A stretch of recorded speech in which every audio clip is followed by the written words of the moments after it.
Welcome to Raksha academy. दोस्तों, रट्टा मार सीरीज के हम अपने अगले पड़ाव पर चलते हैं। आपने देखा होगा जब आप पीवाईक्यू का एनालिसिस करेंगे तो एक चीज आप पाएंगे कि मध्य प्रदेश का जो सेक्शन है वो सबसे ज्यादा है। जो कितना है, लगभग 40 से 45 प्रश्न का। यानी कि यहाँ से एक फैक्ट ये निकल के आता है कि मध्य प्रदेश यानी कि एमपी जी के हमारा स्ट्रांग होना बहुत इंपॉर्टेंट है। क्लियर है? तो ऐसे कुछ टॉपिक जिससे क्वेश्चन आते ही आते हैं वो हमने अपनी रट्टा मार सीरीज में ऐड किए हैं। उनमें से पहला है मध्य प्रदेश की सिंचाई परियोजना।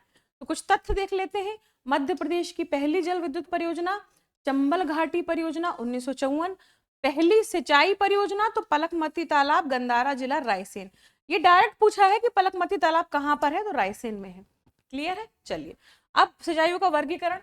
वर्गीकरण में क्या, कौन सी वृहद, कौन सी मध्यम और कौन सी लघु। तो लघु सिंचाई वृहद सिंचाई परियोजना 10,000 हेक्टेयर से अधिक, मध्यम सिंचाई परियोजना 2,000 से 10,000 हेक्टेयर और लघु सिंचाई परियोजना 2,000 हेक्टेयर से कम। क्लियर है? आप देखेंगे जब हम निगेटिव मार्किंग के दौर में आ गए हैं, इसमें निगेटिव मार्किंग के दौर में आ गए हैं, वहां पर एक चीज बड़ी इंपॉर्टेंट है। पहला तो हमारे फैक्ट स्ट्रॉन्ग होना चाहिए, हमारा बेसिक बहुत अच्छा होना चाहिए, प्लस हमने उसको एप्लीकेबल करना सीख लिया हो। तो यानी कि क्या, प्रैक्टिस। ये बहुत इंपॉर्टेंट पार्ट है, प्रैक्टिस। जो लोग प्रैक्टिस को इंपॉर्टेंस नहीं देते हैं उनका पढ़ा हुआ कोई मतलब नहीं निकलता है। सेम उसी तरीके से जिस तरीके से आप मेंस में सब पढ़ लो, 10 के 10 यूनिट एक पेपर की कवर कर दो, लेकिन आपने कभी आंसर राइटिंग नहीं सीखी तो वो पढ़ाई कोई मतलब की नहीं होती है। यही चीज अब प्रीलिम्स में भी होगा। जब नेगेटिव मार्किंग नहीं थी तो हमारे पास स्कोप रहता था कि चलो 2 4 10 पेपर लगा लिए, उसमें से काम बन जाता था। परंतु अगर आपने अब प्रैक्टिस नहीं की तो अब कुछ नहीं होना। तो रक्षा एकेडमी में 501 रुपए में आपको 100 टेस्ट मिल रहे हैं। कितने? 100। जिसमें इंक्लूड है क्या, 20 एफएलटी टेस्ट, जिसमें इंक्लूड है क्या, 8 करंट अफेयर्स के टेस्ट। 8 करंट अफेयर्स के। आपको कहीं भी 8 करंट अफेयर्स के यानी कि 800 प्रश्न नहीं मिलेंगे, पर हमारे यहाँ प्रैक्टिस करने के लिए 800 प्रश्न आपको मिलेंगे, जिसमें नेशनल, इंटरनेशनल, स्पोर्ट्स, हाल ही की नई नियुक्तियां, मध्य प्रदेश और सारा आपको क्या मिलेगा, ये मिल जाएगा। तो आपको क्या करना है, ये टेस्ट सीरीज लेना ही लेना है बच्चों, ये बहुत इंपॉर्टेंट है। चलिए हम आगे बढ़ते हैं। देखिए हमारा काम क्या है, हम आपको बता सकते हैं कि आपके लिए क्या अच्छा है क्या अच्छा नहीं है। ठीक है? एट द एंड में ये आपकी जर्नी है और आपको ये चीज बहुत ध्यान रखनी है कि जर्नी बहुत इंपॉर्टेंट है। यहाँ पर जो रह के तैयारी बस करता रह जाता है, कभी सिलेक्ट नहीं होता, उसके मन में जिंदगी भर की टीस रह जाती है। तो छोटी छोटी चीजों पे खर्चा करने से पहले इतना मत सोचिए। 501 रुपए कोई बहुत बड़ी बात नहीं मांग रहे हैं हम आपसे। बाहर बहुत महंगी महंगी टेस्ट सीरीज मिल रही है, हम सिर्फ 501 रुपए में 100 टेस्ट दे रहे हैं। अगर आप निकालेंगे 5 रुपए भी कॉस्टिंग नहीं निकल रहा उसका। और इससे ज्यादा तो आप एक बार कहीं खाने पीने जाते हो उससे ज्यादा खर्चा हो जाता है। क्लियर है? तो प्रैक्टिस जरूर करो बच्चों, प्रैक्टिस बहुत इंपॉर्टेंट है बेटा। ठीक? नर्मदा उसकी सहायक में 41 नदियों पर शिलान्यास 1984 में, नर्मदा के उद्गम से समापन तक। अच्छा, लगभग कितने हेक्टर में सिंचाई होती है? 27.5 लाख हेक्टर में। ऐसे ही नहीं बोलते कि नर्मदा क्या है, मध्य प्रदेश की जीवन रेखा है। समझ में आया? क्लियर? चलिए, सरदार सरोवर चारों राज्यों की संयुक्त परियोजना, मध्य प्रदेश, गुजरात, महाराष्ट्र, राजस्थान। क्लियर? पीएससी इनमें से एक को रख देगा ऑप्शन में, हटा देगा, बोलेगा किसमें नहीं है। क्लियर? गुजरात के केवड़िया गांव में नर्मदा पर निर्मित भारत की तीसरी सबसे बड़ी परियोजना। इसकी नींव 1961 में जवाहरलाल नेहरू ने रखी थी। क्लियर है? चलिए आगे बढ़ते हैं। इंदिरा सागर परियोजना, इसकी नींव इंदिरा गांधी जी ने 1984 में पुनासा खंडवा में रखी थी, इसलिए इसको कई बार पुनासा परियोजना या पुनासा डैम के नाम से भी जाना जाता है। ठीक? इसमें लगभग 50,000 से अधिक हेक्टेयर भूमि पर सिंचाई होती है। क्लियर है? ओंकारेश्वर परियोजना, मंधाता गांव, ओंकारेश्वर, खंडवा। रानी अवंतीबाई सागर परियोजना, जिसे बोला जाता है बरगी परियोजना भी, क्योंकि बरगी जबलपुर में स्थित है, तो बरगी जबलपुर। लगभग 1.5 लाख क्षेत्र में इसमें क्या होता है, सिंचाई होती है। क्लियर? अच्छा, अब हलाली या बेतवा घाटी परियोजना, जिसको बोला गया है सम्राट अशोक सागर परियोजना। आप कैसे याद रखेंगे? सम्राट अशोक सागर सबको हलाल करने में मानते नहीं थे, याद करने के लिए बोल रही हूँ, याद करने के लिए। हलाली परियोजना या सम्राट अशोक सागर परियोजना, बेतवा की सहायक हलाली नदी पर स्थित। इस परियोजना से विदिशा और रायसेन जिलों में क्या होती है, सिंचाई होती है। क्लियर है? चलिए, मोहनपुरा सिंचाई परियोजना, अच्छा, आप बोलेंगे, आपने देखा होगा कई किताबों में बहुत सारे बांधों के नाम दिए गए हैं, बहुत बांधों के नाम है, अलग अलग जिले में कितने बांध हैं, क्या सब याद करने? तो नहीं, बिल्कुल नहीं, ऐसा पीएससी क्वेश्चन नहीं पूछता है।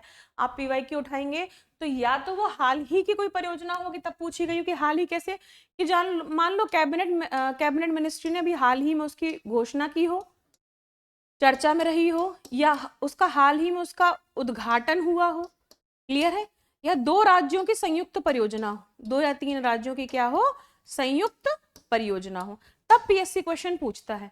आप पीएससी के क्वेश्चन पूछने के पैटर्न को भी पकड़िए। मैंने आपसे पहले भी बोला है कि मध्य प्रदेश की पहली विधानसभा का कालक्रम यानी कि समय पूछा था। क्यों पूछा था? उसे हाल ही में सेलिब्रेट किया गया था, जिसके लिए एक विशेष सत्र मध्य प्रदेश विधानसभा द्वारा किया गया था, इसलिए पीएससी ने क्वेश्चन पूछ लिया। समझ में आया? पीएससी कुछ बहुत अलग नहीं पूछता है। अगर आप मध्य प्रदेश जनसंपर्क में चीजें देखते रहोगे तो वहां से आपको समझ में आएगा कि जो अभी हाल ही में हुई चीजें हैं वो पूछी जाती हैं। क्लियर? चलिए, हाँ, अब मोहनपुरा सिंचाई परियोजना, नेवज नदी राजघाट पर, इस बांध का लोकार्पण प्रधानमंत्री द्वारा 2018 को किया गया। देजला देवड़ा परियोजना, इसमें डबल स्टार बनाएंगे, डबल स्टार। कुन्ना नदी पर, खरगोन जिले में स्थित है। शहीद चंद्रशेखर आजाद परियोजना या जोबट परियोजना, नर्मदा की सहायक हथनी नदी पर, धार और अलीराजपुर जिलों में सिंचाई होती है। क्लियर है? देशना देवड़ा में डबल स्टार बनाएंगे। क्लियर? चलिए, अब आप देख लेते हैं कुछ संयुक्त परियोजनाएं। संयुक्त परियोजना, पहली तो मध्य प्रदेश उत्तर प्रदेश, तो उर्मिल परियोजना, ऐसे याद रखेंगे कि मध्य प्रदेश की एक लड़की की शादी उत्तर प्रदेश में हो गई, उर्मिल परियोजना।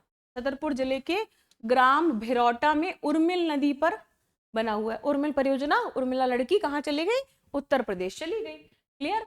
माता टीला बहुउद्देशीय परियोजना, इसमें उत्तर प्रदेश द्वारा ललितपुर जिला जो है, जो बुंदेलखंड लगता है, बुंदेलखंड सिर्फ हमारे पास बुंदेलखंड नहीं है, उत्तर प्रदेश का भी जो बुंदेलखंड है वह जुड़ा हुआ है। क्लियर? बेतवा नदी पर इसमें बांध बनाया गया है ना। रानी लक्ष्मीबाई परियोजना या राजघाट परियोजना, बेतवा नदी पर अशोकनगर जिले में स्थित है। ठीक, नगरगांव परियोजना छतरपुर जिले में स्थित है। ये चारों परियोजना मध्य प्रदेश की और उत्तर प्रदेश की संयुक्त परियोजना है। क्लियर? चलिए, अब आ जाते हैं मध्य प्रदेश और महाराष्ट्र। पहली बार आ जाएगी संजय सरोवर परियोजना।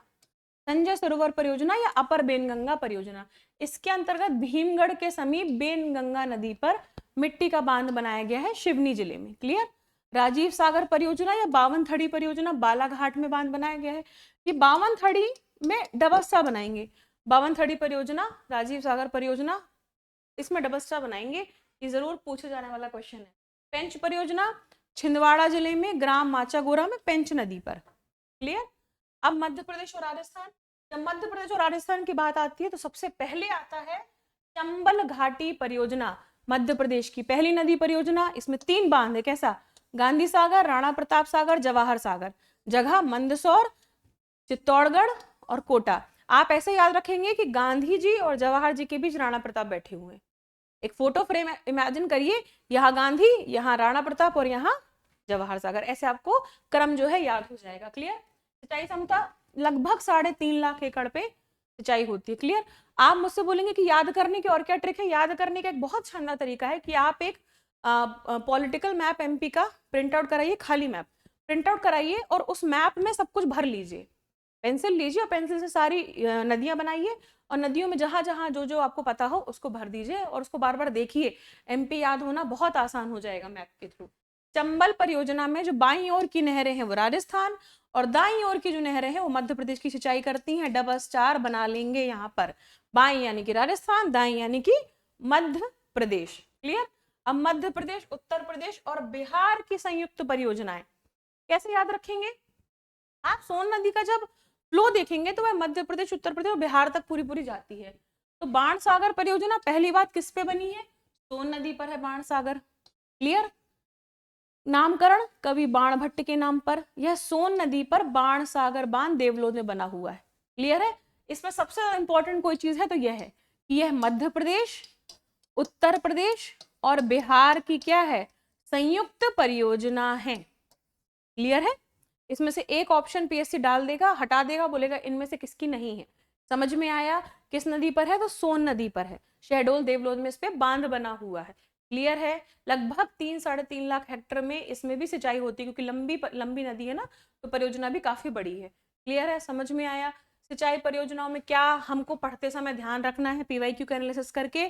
तो भाई स्थान कि बांध बना कहाँ पर है, ठीक, किस नदी पर बना हुआ है, क्या संयुक्त परियोजना है, या उससे जुड़ा हुआ कोई अतिरिक्त फैक्ट। ये 3 चीज भी अगर आप याद कर रख लेंगे तो आपको याद आराम से हो जाएगा। या हाल ही में कोई कैबिनेट मिनिस्ट्री ने बोला हो, वो आपको करंट अफेयर्स में देखने के लिए मिल जाएगा। क्लियर है? कोई समस्या?